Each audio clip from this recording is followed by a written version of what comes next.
Hello guys, നമ്മൾ ഇന്ന് ഉണ്ടാക്കുന്നത് ഒരു തക്കാളി കറിയാണ്. അതിന് വേണ്ടി ആവശ്യമുള്ള സാധനങ്ങൾ ആദ്യമായിട്ട് തന്നെ തക്കാളി, സവാള അരിഞ്ഞത്, ഇഞ്ചി, പച്ചമുളക്, കറിവേപ്പില, പിന്നെ ഒരു ഇച്ചിരി സവാള ചെറുതായിട്ട് അരിഞ്ഞതും, പിന്നെ ഉണക്കമുളകും. എത്ര സാധനം ഞാൻ ഓൾറെഡി അരിഞ്ഞ് വെച്ചിട്ടുണ്ട്. ആദ്യമായിട്ട് നമുക്കൊരു ചെടിച്ചട്ടി വെക്കുക. അതിലോട്ട് നമുക്ക് നല്ല വെളിച്ചെണ്ണ ഒഴിക്കാം. വെളിച്ചെണ്ണ ഒരു 1, 2, 3, 4 ടേബിൾ സ്പൂൺ. അതിനുശേഷം നമുക്ക് കടുക് എടുക്കാം. പക്ഷേ ഇപ്പം കടുക് ആവശ്യമില്ല. ഇനി നമുക്ക് കുറച്ച് ഇഞ്ചിയാണ് ആവശ്യം. നമുക്ക് കുറച്ച് ഇഞ്ചി എടുത്ത് നമ്മുടെ ചീനിച്ചട്ടിക്കകത്തോട്ട് ഇടാം. അതിനുശേഷം ഇഞ്ചി ഇട്ടതിന് ശേഷം നമുക്ക് കുറച്ച് പച്ചമുളക് എടുത്തിടാം. പച്ചമുളക് എടുത്തിടാം. പച്ചമുളക് ഇട്ടിരിക്കുകയാണ്. ഇനി നമുക്ക് കുറച്ച് സവാള എടുത്തിടാം. സവാള ഇട്ടിരിക്കുകയാണ്. അതിനുശേഷം സവാള നല്ലപോലെ നമുക്ക് മൂപ്പിച്ചെടുക്കാം. അതിൻ്റെ ഇടയ്ക്ക് നമുക്ക് കുറച്ച് ഉപ്പെടുത്തിടാം. സവാള പെട്ടെന്ന് വരണ്ട് കിട്ടാൻ വേണ്ടിയിട്ട്. സവാള വരണ്ടിരിക്കുകയാണ്.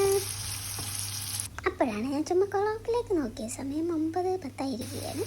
ഓക്കെ, സവാള ഇപ്പോൾ ഓക്കെ ആയിട്ടുണ്ട്. നമുക്ക് ഇതിലോട്ട് ഇനി തക്കാളി എടുത്തിടാം. ഓക്കെ, തക്കാളി ഇട്ടിരിക്കുകയാണ്. അതിന് നമുക്ക് നല്ലപോലെ ഒന്ന് വരണം. അത് നല്ല മൂപ്പിച്ചെടുത്തിട്ട് വരാം. അപ്പോഴാണ് ഞാൻ ഓർത്ത് നമ്മുടെ മെയിൻ സാധനം ഉണ്ടാക്കിയിട്ടില്ല. ചോറ്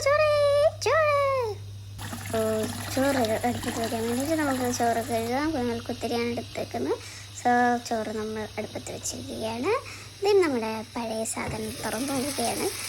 തക്കാളി പറ്റില്ല, കുറച്ചും കൂടെ ഇതായിക്കോട്ടെ. കുറച്ചും കൂടെ ഒന്ന് മൂത്ത് വരട്ടെ. സോ നമുക്ക് അടച്ചു വയ്ക്കാം. കുറച്ച് നേരം കൂടെ നോക്കാം.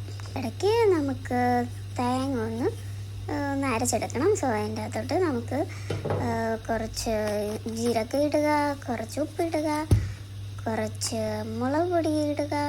ഇത് വേണമെങ്കിൽ ഇട്ടാൽ മതി കേട്ടോ. ഓക്കെ, ഇതെല്ലാം ഒരു ആവശ്യത്തിന് ഇട്ടേക്കുന്നതെന്നുള്ളൂ. എന്നാത്തിന് ഇട്ടേക്കുന്നതെന്ന് എനിക്കറിയത്തില്ല. ഓക്കെ, ആണെങ്കിൽ അതിന് കുറച്ച് വെള്ളം ഒഴിച്ച് നമുക്കൊന്ന് അരച്ചെടുക്കാം. ഒരു നല്ല പേസ്റ്റ് പരുവാക്കി എടുക്കാം. ഓക്കെ, നമ്മുടെ പേസ്റ്റ് ആയിട്ടുണ്ട്. നമുക്ക് ഈ തേങ്ങ എടുത്ത് തക്കാളിയിലോട്ട് എടുത്തിടാം. ഓക്കെ, ഒഴിക്കുകയാണ്. വെള്ളം കൂടെ ഒഴിച്ച് മൊത്തത്തിലങ്ങ് ഇടാം. ഓക്കെ, ഇട്ട് ഓക്കെ ആക്കി വെച്ചേക്കുകയാണ്. കുറച്ച് വെള്ളം ഒഴിച്ചു. നമുക്ക് ഇനി എന്നാ ചെയ്യേണ്ടതെന്ന് വെച്ചാൽ നമുക്ക് കുറച്ച് നേരം ഒന്ന് ചൂടാക്കുക. കുറേ നേരം വയ്ക്കാൻ പാടില്ല. സോ ഇനി നമുക്ക് ഇത് ഓഫാക്കിയിട്ട് കുറച്ച് ചീനിച്ചട്ടിക്കകത്ത് കുറച്ച് വെളിച്ചെണ്ണ ഒഴിക്കുക. അതിലോട്ട് നമുക്ക് കുറച്ച് കടുകിടാം. എണ്ണ ചൂടായി കഴിഞ്ഞിട്ട് ഓക്കെ, ഇനി നമുക്ക് അടുത്ത് ഇടേണ്ടത് കറിവേപ്പില. ഓക്കെ, നമുക്ക് കറിവേപ്പില ഇടുക. നമുക്ക് കുറച്ച് സവാള അരിഞ്ഞ് വെച്ച കറി ഇടുക. പിന്നെ പച്ചമുളക്. ഒരു കാര്യം മറന്നു, ഉപ്പിടാൻ മറന്നു. ഒക്കെ ഉപ്പിടുക. നമ്മുടെ ഇതെല്ലാം കൂടെ എടുത്ത് അതിൻ്റെ അകത്തോട്ടിടുക. Okay, mix it. നമ്മുടെ തക്കാളി കറി ഇപ്പോൾ റെഡി ആയിരിക്കുകയാണ്. ഓക്കെ, ഇനി നമുക്ക് ചോറും കൂടെ ആയാൽ മതി. ചോറ് അടുപ്പത്തിരിക്കുകയാണ്. ഓക്കെ, ഞാൻ ഒന്നുകൂടെ സമയം നോക്കി 10 മണിയാകാൻ 10 മിനിറ്റ് ആയിരിക്കുകയാണ് ഗൈസ്. ഓക്കെ, ഞാൻ അതിൻ്റെ ഇടയ്ക്ക് ഉണക്കമീനുണ്ടായിരുന്നു, അതും കൂടെ ഒന്ന് എടുത്തെടുത്തു. അത് അവിടെ കിടന്ന് നോക്കി. അപ്പോൾ ഈ കോലത്തിലായിരിക്കുകയാണ്.